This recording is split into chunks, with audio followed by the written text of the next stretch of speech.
अग्नि की लपटों से जले, अग्नि में समाये संघर्ष की कहानी मेरे जन्म से ही चल पड़ी। मैं द्रौपदी शून्य के मोड़ पर बेबस खड़ी, है सब मगर हर डगर, लेकिन फिर भी हूँ अकेली। खुली किताब थी मैं कभी, अब हूँ एक। सब कुछ नष्ट हो गया, राख हो गया। मेरी अदम्य घृणा, द्वेष और ईर्ष्या की आग में सब कुछ नष्ट हो गया। मानो मानो जैसे एक बुलबुला था जो अपनी चमक दमक बिखेरकर स्वयं ही बिखर गया। एक स्वप्न था जो नींद के टूटने से पहले ही टूट गया। एक दीप था जो रात की अथा दूरी नाप न सका, जिसने अंधेरा पी जाने का नादानी भरा साहस किया, और अंधेरा उसे ही पी गया। ऐसे ही विनाश के घराव के बीच खड़ी हूं मैं, जहां एक और मेरा वैभव और राष्ट्रीय ऐश्वर्य निकल गया, तो दूसरी ओर विपत्ति के 13 साल बीत गए। सब कुछ नष्ट हो गया, सब कुछ नष्ट हो गया। सच पूछो तो मेरे जन्म से लेकर आज तक आश्चर्य ने बहुत गहरी भूमिका निभाई है।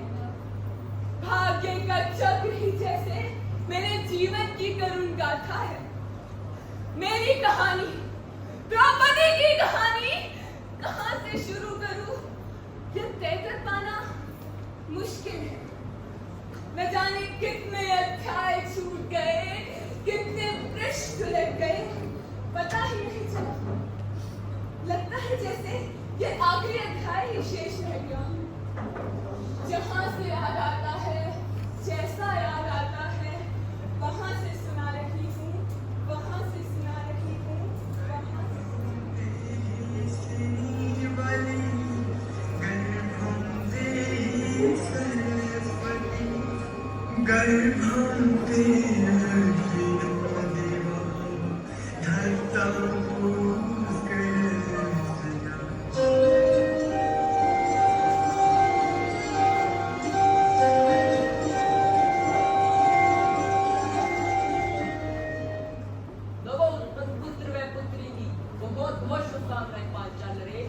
आपके यज्ञ में अनुष्ठान के बिना ये कदापि संभव ना हो पाता ऋषिराज।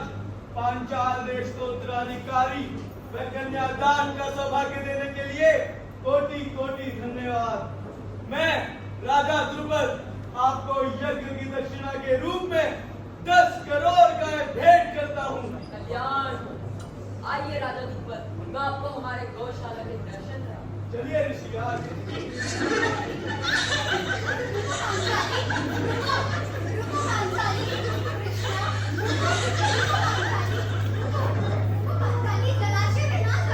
नहीं रुकूंगी जब तक इन कमल फूलों का स्पर्श न कर। लेकिन राजकुमारी, जलाशय बहुत गहरा है, कहीं ऐसा न हो आघात आपको हो और महाराज हमें दंडित कर दे। और कहीं ऐसा न हो जाए कि आप मुझे इन कमल फूलों को ना छूने दें, तो मैं आपको दंड का भागी बना दूं। छोड़ दो उन्मुक्त राजकुमारी को। जलाशय का जल उसे भला क्या बचाएगा जो स्वयं यज्ञ वेदी से उत्पन्न हुई हो। क्षमा करें ऋषिवर, लेकिन जलाशय बहुत गहरा है। पुत्री, इस बालिका को यज्ञ की प्रज्वलित अग्नि से उत्पन्न किया है, इसे भला जल का क्या भय। प्रणाम ऋषिवर। पुत्री यज्ञसेनी, तू तो बड़ी नटखट हो गई है। यज्ञसेनी? मैं यज्ञसेनी नहीं, कृष्णा हूँ। कृष्णा, मैं सांवली हूँ, इसीलिए कृष्णा है मेरा नाम। चलो कोई बात नहीं, अभी तुम्हें बात बहुत है ना, इसलिए समझ नहीं पा रही हो। देखना, पूरा विश्व तुम्हें यज्ञसेनी के नाम से जानेगा। चलिए ऋषिराज, चलते हैं। समय ने गति बदली, धीरे धीरे मेरी समझ की पंखुड़ियां खिलनी प्रारंभ। मेरे माता पिता को अब मेरे विवाह की चिंता हो, मेरी योग्यता उनके मन में ही और जो आ रहा था संभावना है। सभी संभावनाओं पर दृष्टि डालकर मेरे पिताजी ने मेरे स्वयंवर की घोषणा कर दी। सुनो सुनो सुनो, पांचाल नरेश राजा द्रुपद अपनी पुत्री द्रौपदी के स्वयंवर के लिए आप सभी को पांचाल देश में आमंत्रित करते हैं। कोई भी व्यक्ति जो उनके द्वारा प्रदत्त शर्तों को पूरा कर पाएगा और राजकुमारी के दिल में अपनी प्रतिभा की अनूठी छाप छोड़ पाएगा, वही राजकुमारी द्वारा चुना जाएगा, वही राजकुमारी द्वारा चुना जाएगा। सुनो सुनो सुनो सुनो सुनो सुनो।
संध्या हो गई है, रात्रि होने को आई, अब तक राजकुमार आए क्यों नहीं?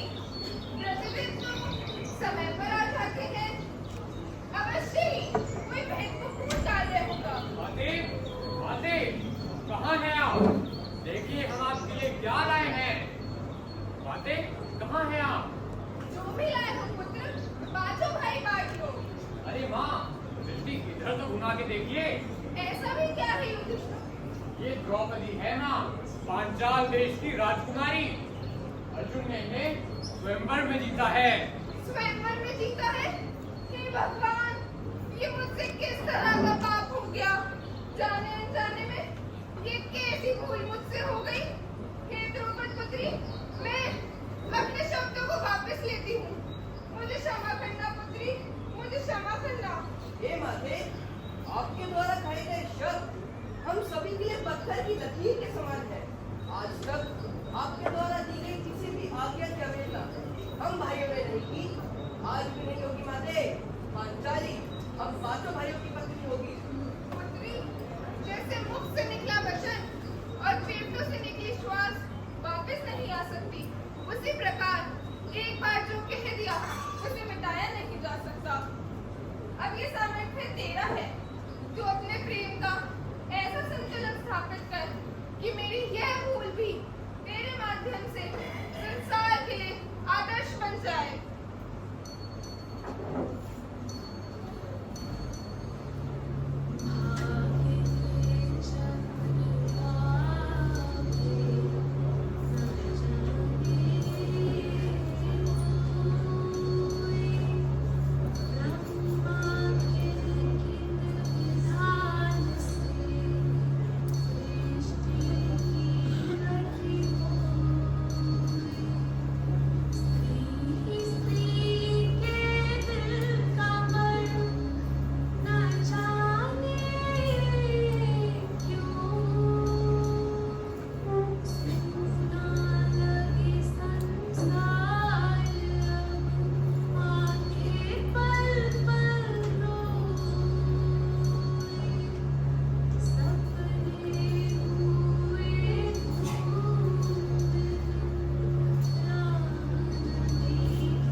गूंगा बहरा बनाकर मुझे अस्तित्वहीन कर एक बहू का उत्तरदायित्व सौंप दिया गया और बात केवल यहीं पर समाप्त नहीं होती।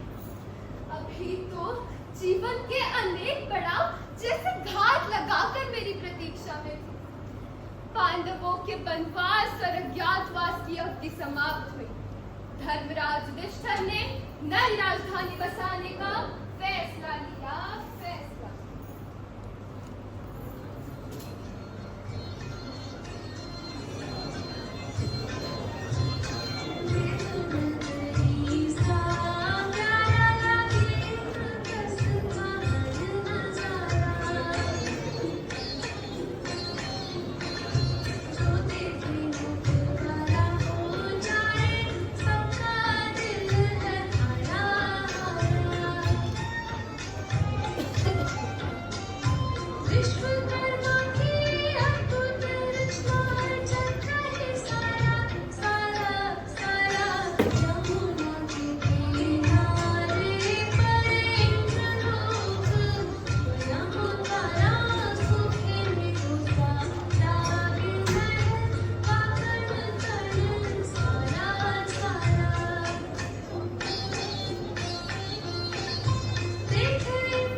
की हंसी मेरे कानों में गूंज रही है मामा श्री। मेरी रातों की नींदें और दिन का चैन सब समाप्त हो गया मामा श्री सब। वो पांडव राक्षस गृह से बच निकले और इतनी सुंदर नगरी का आनंद वो सभी उठा रहे मामा श्री। अब तो हद हो गई है मामा श्री, हद। दुर्योधन मेरे बच्चे, दुर्योधन शांत हो जाओ, शांत। इनका ऐश्वर्य, सुख और भोग विलासिता सब तुम्हारे पास होंगे मेरे बच्चे। इस समस्या का बस एक ही समाधान है दुर्योधन, दुष्टक्रीड़ा। तुम तो बस पांडवों के निमंत्रण की तैयारी करो, तैयारी।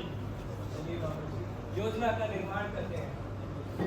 बस ये ही था मेरे जीवन का असाधारण चक्र, जिसने युद्ध क्रीड़ा के माध्यम से पांडवों के जीवन में दुख और ग्लानि के बीज बो दिए। और फिर आ ही गया वो दिन जिसने हस्तिनापुर के इतिहास में दाग का काम किया। महाराज धृतराष्ट्र, आचार्य द्रोण सभी इस दुष्कर्म के साक्षी बने, साक्षी बने, साक्षी। आओ आओ महाराज युधिष्ठिर, बासों के खेल में आपका स्वागत है। बैठिए बैठिए, बताइए क्या दाव पर रखेंगे आप?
स्वप्न था वह पूर्ण हुआ, परंतु पांचाली को युद्ध दरबार में बुलाना उचित नहीं पुत्र, उचित नहीं। आप कौन रहे पिताश्री? जितनी लज्जा का अनुभव वो पांचाली आज करेगी, उससे कई ज्यादा लज्जित मुझे इंद्रप्रस्थ में किया गया था। जाओ दुशासन। दुर्योधन मेरे बच्चे, दुर्योधन व्यर्थ के विवाद में ना पड़ो। अब उस आनंद को प्राप्त करने के लिए तैयार हो जाओ, इसे प्राप्त करने के लिए तुम इतने व्याकुल थे। छोड़ दो दुशासन, छोड़ दो मुझे, छोड़ दो दुशासन, छोड़ दो मुझे, छोड़ दो दुशासन, छोड़ दो मुझे, छोड़ दो दुशासन, छोड़ दो। हे महाराज, कुछ तो कहिए महाराज, कुछ तो कहिए। हे महाराज, आप तो सर्वज्ञानी है, तो क्या खोल दिया मुझका विनाश नजर नहीं आता महाराज, नजर नहीं आता। और मैं आपसे प्रश्न करती हूँ कि धर्मराज पहले स्वयं को हारे या मुझे? बताइए महाराज, बताइए महाराज, बताइए महाराज। क्या इस कुटुंब की वधू के साथ इस सभा में ऐसा अपमान शोभा देता है महाराज? बताइए महाराज, बताइए। पति के पराधीन होने पर उसकी स्त्री को भी पराधीन समझा जाए, ये कहाँ का न्याय है महाराज? ये कहाँ का न्याय है? धर्म और न्याय को जानने वाले सब यहाँ उपस्थित हैं, तो मैं आप सबसे पूछती हूँ कि अगर आपके घर की बेटियां ऐसी मुसीबत में फंसेगी तो आप क्या करेंगे? आप क्या करेंगे महाराज, आप क्या करेंगे? इन ननारगढ़ बातों का कोई लाभ नहीं है पांचाली। मत भूलो तुम हमारी दासी हो, और दासी को प्रश्न करना शोभा नहीं देता। हाँ? मैं यज्ञ से जन्मी यज्ञसेनी हूँ, और आपको कभी बांधा नहीं जाता। तुम मुझे अपनी दासी नहीं बना सकते, क्योंकि मुझे वो स्वीकारना नहीं है, मानना नहीं है। व्यर्थ के प्रसंग में समय बर्बाद मत करो दुशासन, चीर खींचो। छोड़ दो दुशासन, छोड़ दो दुशासन, छोड़ दो दुशासन, छोड़ दो मुझे। एक स्त्री को यूं अमर्यादित करना तुम्हें शोभा नहीं देता दुशासन, तुम्हें शोभा नहीं देता। गांडीवधारी अर्जुन, आज आपकी विवशता पर तो मुझे लज्जा आ रही है। लज्जा? क्या आपके हृदय में क्रोध का संचार नहीं होता? हे पांचाली, क्षमा कर दो, क्षमा। हम श्रेष्ठ भ्राता की आज्ञा का विरोध नहीं कर सकते, क्योंकि हम बासों के खेल में अपना सब कुछ हार गए। सब कुछ हार गए? अर्थात द्रौपदी को भी हार गए, द्रौपदी को भी हार गए। आपने अपना धन संभाला महाराज, युधिष्ठिर ने अपना धन संभाला। इस सभा में बैठे प्रत्येक जन ने अपने धर्म के अनुसार ही कार्य किया, अपने धर्म के अनुसार ही कार्य किया। तो मैं आपसे पूछती हूँ, क्या आपका धर्म एक स्त्री का अपमान करना सिखाता है? अपमान? यह बात तो तय है कि दुर्योधन को उसके दुस्साहस का दंड अवश्य मिलेगा, लेकिन उससे पहले मिलेगा आप सबको आपके मान रहने का दंड, आपके मान रहने का दंड। यदि तुमने अपने हाथ द्रौपदी की जीत से नहीं हटाए, तो मैं भीम प्रतिज्ञा करता हूँ तुम्हारी छाती चीरकर रक्तपान करूंगा, रक्तपान। शांत हो जाओ भीम, अपना आसन धारण करो। मत भूलो महाराज युधिष्ठिर तुम्हें भी जुए में हार गए हैं। शीघ्रता करो दुशासन। जी भ्राताश्री। मत करो दुशासन, मत करो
राजकुमारों को ननिहाल छोड़कर हम सब बन चले।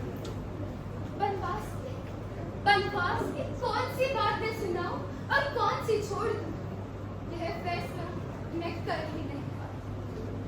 किसी ऋतु में प्रखर शीत तो किसी में प्रचंड गर्मी, कभी घनघोर बारिश, कभी आंधी, कभी तूफान, तो प्रकृति के न जाने कैसे कैसे उत्पाद। स्वयं को एक स्थान से दूसरे स्थान तक छिपाते छिपाते हम वनवास और अज्ञातवास को बिता रहे। अज्ञातवास का अंतिम समय विराट नगर में था। उत्तरा और अभिमन्यु का विवाह संपन्न हुआ। इतने समय बाद कुछ आनंद प्रदान करने वाले पल मुझे महसूस हुए। महाराज धृतराष्ट्र ने संजय को दूत बनाकर भेजा और उनसे कहलवाया कि सब कुछ भूलकर हम संधि करने को तैयार हैं। लेकिन 5 भाइयों के लिए 5 गांव देने को भी वे तैयार नहीं थे। अब अपने अधिकारों की रक्षा के लिए युद्ध अनिवार्य बन गया। युद्ध लगातार युद्ध, निरंतर संघर्ष, सूर्योदय से सूर्यास्त तक युद्ध, कई दिनों तक शवों का तांडव चलता रहा। धीरे धीरे युद्ध के साथ रिश्ते, अपने लोग और कौरवों का डर सब खत्म हो गया। मेरा पुत्र अभिमन्यु चक्रव्यूह की बलि चढ़ा। इसके बाद एक दिन मैं शिविर में घोर निद्रा में सो गई। इसी बीच भयंकर कोलाहल हुआ।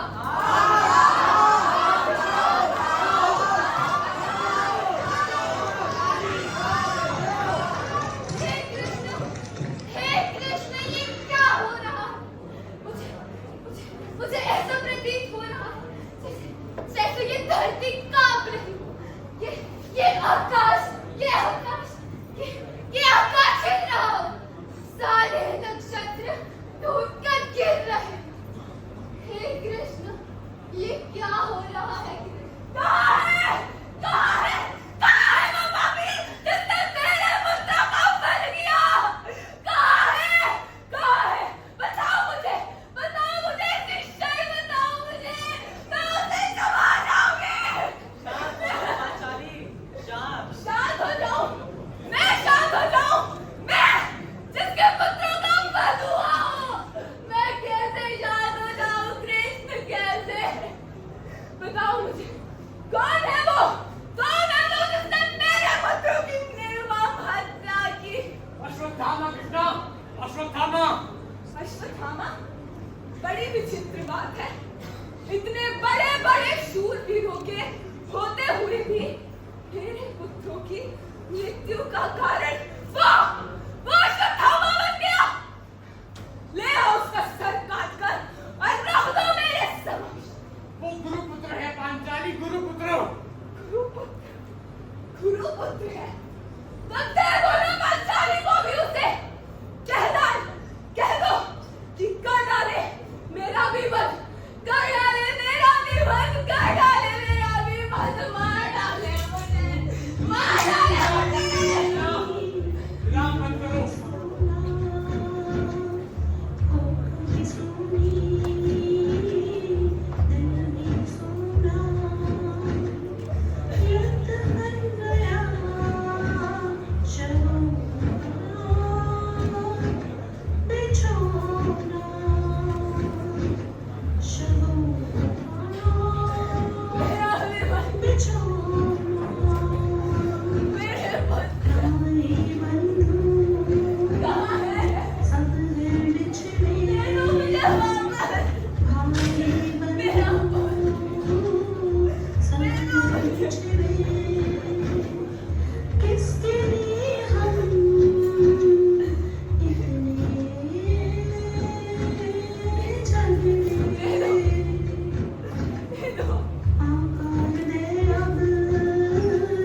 सब लुट चुका है। संसार कहता है कि महाभारत के युद्ध के लिए केवल और केवल मैं उत्तरदायी हूँ। मैं शायद सच ही कहता हूँ। कहता है मेरे सपने मेरे अपनों को ले डूबे। परंतु ये सब बातें कहाँ तक सत्य है ये तो केवल मैं जानती हूँ। मैं तो वो धुरी हूँ, धुरी जिस पर हस्तिनापुर का भूत भविष्य वर्तमान घूमता रहा। परंतु वास्तविकता तो यह है कि मुझसे तो कभी पूछा ही नहीं गया कि मुझे क्या चाहिए। एक माँ को क्या चाहिए, एक पत्नी को क्या चाहिए और एक स्त्री को क्या चाहिए। क्या मेरी संवेदनाओं और इच्छाओं को तो इस तरह कुचला गया कि मैं संवेदनशील स्त्री बस एक शिला का हृदय बनकर रह गई। हमारे संसार की तब से लेकर अब तक सदा से यही विडंबना रही है कि उसने एक स्त्री को कभी जीवित समझा ही नहीं और वह तो केवल वो की वस्तु बनकर रह गई। वस्तु अग्नि की